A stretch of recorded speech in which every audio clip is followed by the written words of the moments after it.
Hello friends, मेरा नाम राजेश बब्बर है। यामिनी ज्योतिष में आपका स्वागत है। तो आज एक बहुत सिंपल सी वीडियो बनाने जा रहा हूं दोस्तों। किसी का रिक्वेस्ट था, उनकी एक क्वेरी थी और जो मेरी सूर्यदेव की सीरीज़ चल रही है वो नेक्स्ट वीडियो में मैं कंटिन्यू करूंगा। तो क्वेरी ये है, उनका प्रश्न ये है कि क्या 7.5 में हमें विवाह करना चाहिए, क्या ये उचित है कि नहीं है।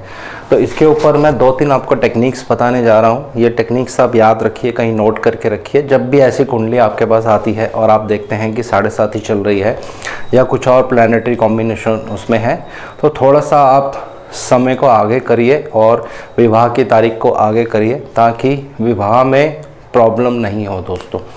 तो आइए शुरू करते हैं, वीडियो आरंभ करते हैं। वीडियो आरंभ करने से पहले मैं बताना चाहूँगा कि जगन्नाथ होरा जो सॉफ्टवेयर है, जो बिल्कुल फ्री है, गूगल से डाउनलोड होता है, उसके बारे में बहुत सारी मेरे पास क्वेरीज आ रही हैं कि ये सही से डाउनलोड नहीं हो रहा है या उनको चलाना नहीं आ रहा है या वो डेट ऑफ बर्थ उसमें पंच करते हैं तो D3 चार्ट कुछ और दे रहा है।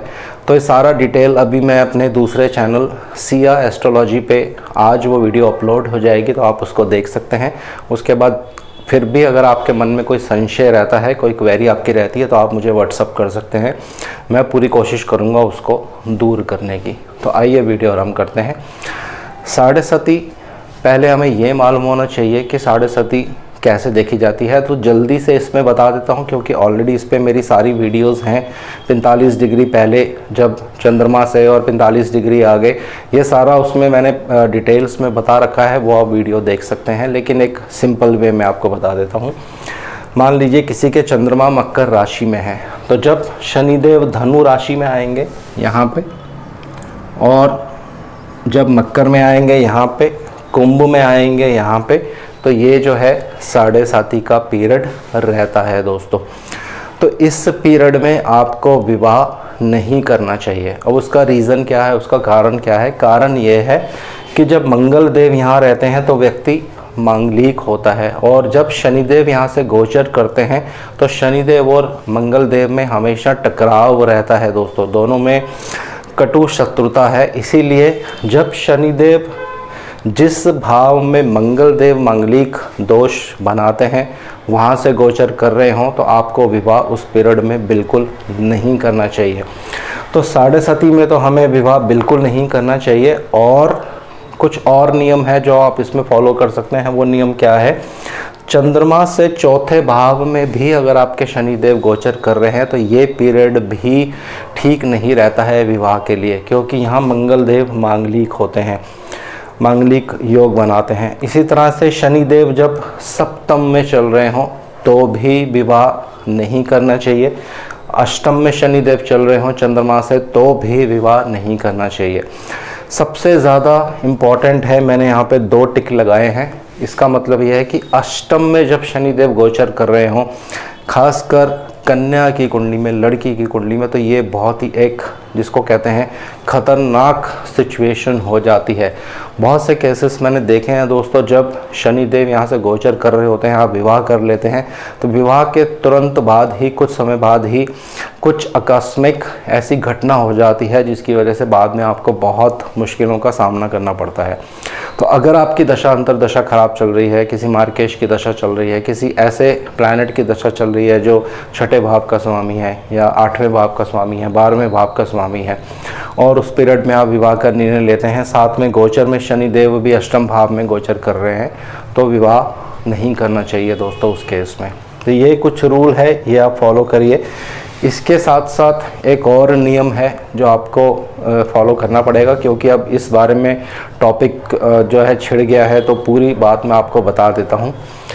जहाँ जहाँ पे शनिदेव गोचर करेंगे चंद्रमा से, अगर उसी जगह पे राहु देव भी गोचर कर रहे हों तो ये भी बिल्कुल पूर्ण रूप से 7.5 जैसा इफेक्ट देते हैं दोस्तों। आप किसी की भी कुंडली चेक कर सकते हैं, जिसके भी राहु देव चंद्रमा से 12 में, उनके चंद्रमा के ऊपर या चंद्रमा से एक घर आगे गोचर कर रहे होंगे, खासकर D12 चार्ट में, तो बहुत ज़्यादा प्रॉब्लम होती है, हेल्थ इश्यूज़ भी देखे जाते हैं उस पीरियड में। तो इस पीरियड में भी विवाह आपको नहीं करना चाहिए। और सेम वही, अगर राहुदेव चौथे घर में है चंद्रमा से, या सप्तम में है, या अष्टम में है, तो आप कोशिश करिए इन पीरियड्स में विवाह की तारीखों को आगे बढ़ाइए। इस पीरियड में विवाह नहीं कीजिए। जैसे शनिदेव रिजल्ट देते हैं चंद्रमा से गोचर में, उसी तरह से राहुदेव भी बिल्कुल बराबर रिजल्ट देते हैं दोस्तों। अब इसी एग्जाम्पल को लेते हैं, चंद्रमा 10 नंबर में है और राहुदेव 2 नंबर में है, तो ये गोचर में अभी 1 नंबर में आने वाले हैं। बहुत सी कुंडलियों के ऊपर ये इफ़ेक्ट डालेंगे। मोस्टली अप्रैल के आसपास ही सारे जो ग्रह हैं वो चेंज होने वाले हैं, जो बड़े बड़े मेजर ग्रह हैं, शनिदेव, राहुदेव, केतुदेव, गुरुदेव, तो बहुत ही एक चेंज आने वाला है सब जगह पे, क्योंकि सारे ग्रह जब एक साथ चेंज होते हैं, अपनी राशियां बदलते हैं, तो उसका इफ़ेक्ट 100% आता है। तो अगर आप विवाह के बारे में सोच रहे हैं, आपके चंद्रमा से राहुदेव चौथे घर में आ रहे हैं, या 7वें घर में है, या 8वें घर में है, 12वें या दूसरे घर में है, तो आप कोशिश करिए, कुछ समय आप वेट कीजिए, उनको मूव करने दीजिए राहुदेव को दूसरी राशि में, फिर आप विवाह कर सकते हैं। लेकिन इसमें कुछ परिहार है। अगर बहुत ज़्यादा आपको इमरजेंसी है कि नहीं उस पीरियड में विवाह करना ही है, तो कम से कम आपके 28 गुण मिलने चाहिए दोस्तों। अगर 28 या 28 से ज़्यादा गुण मिल जाते हैं आपके, तो फिर इस चीज़ का परिहार हो जाता है दोस्तों, तब आप विवाह कर सकते हैं। वरना अगर इस तरह की सिचुएशन है तो विवाह नहीं करना चाहिए। अब इसमें एक और रूल है, क्योंकि बात पूरी अभी नहीं हुई है। जिस महीने में आप अपनी विवाह की तारीख निकालेंगे, आप अपनी चंद्र कुंडली बनाइए, लड़के की लड़की की दोनों की चंद्र कुंडली से मंगल देव जिन जिन भावों में मांगलिक योग बनाते हैं, यहाँ पे, यहाँ पे, यहाँ पे, यहाँ पे, यहाँ पे, यहाँ पे, 12वें लगन में, दूसरे, चौथे, 7वें, 8वें, इन भावों में अगर गोचर कर रहे होंगे मंगल देव, तो आपको वो जो 1-1.5 महीना है वो तारीख को आगे बढ़ाना पड़ेगा दोस्तों। इस पीरियड में भी विवाह नहीं करना चाहिए। ये थोड़ा सा डिफ़िकल्ट सिचुएशन दे देता है मैरिज के बाद। अगर आपने विवाह कर लिया और चंद्रमा से चौथे घर में मंगल देव गोचर कर रहे थे, तो ये प्रॉब्लम दे सकता है आपकी खुशियों में, आपके सुख में, क्योंकि चौथा घर इन सब चीज़ों को सिग्निफाई करता है।